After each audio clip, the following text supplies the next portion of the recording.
po yung ating kubo, katekram. Ano po ngayon, yung bagyo po ngayon, mas ano po, mas malala pa daw po kayong Loy.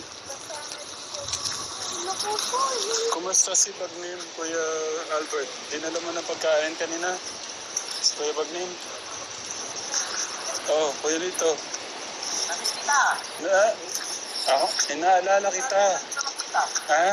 Madalang nga kita makita. Bumabawi ako sa mga pamangkin natin.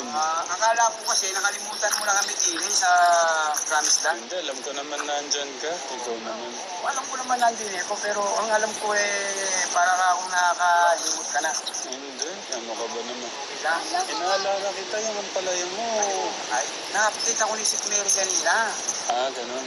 Alam mo ba, andyan ako. Kitang-kita ni St. Mary, paano ako malungkot. Kasi 2 times na po ako linubog mga 3 katikram. times.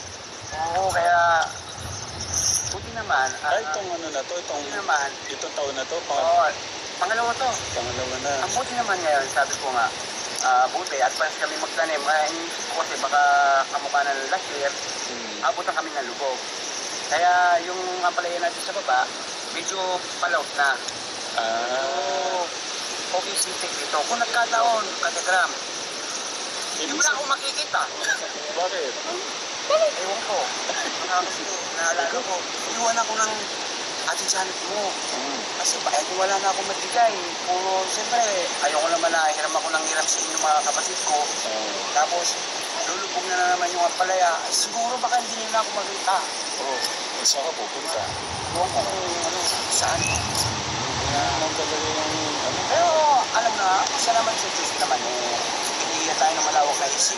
Kasi nangyari na nga nung nakaraan taon, medyo napalit yung tanim natin. Kaya nabuta ng baha yung bago natin mga tanim. Di ba tayo pumunta sa namin, hinahanap tayo nun? Ito lang ang masasabi ko sa'yo, hanggat may buhay ka, may pag-asa. Oo, akala ko naman, nandito lang kami.